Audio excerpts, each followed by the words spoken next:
This big old stack of bricks is known as Malphite. He's one of the strongest initiators in the game and is capable of taking tons of damage.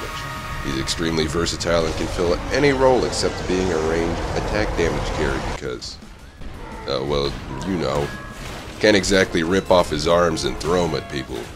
Being the guy he is, he prefers to slap people in the face. Malphite's last hits are passable. If you activate Brutal Strikes, you're gonna have an easier time. But he's still got a beefy wind-up attached to his auto attacks. On the plus side though, his attack damage and attack speed scaling are top tier, so after a few levels, it becomes easier to slap for gold. Malphite can easily take down minion waves through a combination of his Brutal Strikes and Ground Slam, but he can't one-shot minion waves. It takes around 2 to 3 slams to take down a minion wave coupled with a few auto attacks sprinkled in here and there. There's a reason Malphite gets banned all the time. Knock up your enemies, then rape their attack speed. He dumps on attack damage carries, and since every game has an AD carry, you bet your bottom dollar old Malphite will do the trick. He also has a tiny slow on his Seismic Shard, but that's pretty piddly compared to his bread and butter. Malphite's Seismic Shard lets him run a little bit faster, but it's not the best escape mechanism. He can use his Unstoppable Force to run away, letting him fly over walls and the like, but it has a pretty long cooldown and it comes at the cost of looking like a weenie butt junior.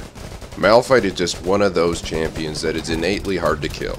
He can soak up a lot of damage thanks to a combination of his Granite Shield and the active component on his Brutal Strikes. Malphite doesn't have any built-in sustain other than his Granite Shield. It's always recharging, but it is pretty easy to harass down. For those reasons, it's a good idea for Malphite to buy into some sustain so he can stay in the lane a little bit longer. Malphite can indirectly support his friends, but nothing he does is meant for the sole purpose of helping his buddies out.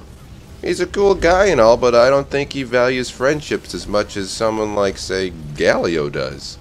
Malphite has a place on just about any team thanks to his long-range initiation, his ability to poop on AD carries, along with being versatile in what position and role he can take. On top of that, his Granite Shield grants him effectively 110% HP, while its Brutal Strikes give him extra armor, making him rock solid. On the flip side though, Malphite doesn't have any sustain past his Granite Shield, so constant harass can take its toll, something that is especially easy for ranged champions. He also has some pretty severe mana problems throughout the game. At the end of the day, Malphite is a rock.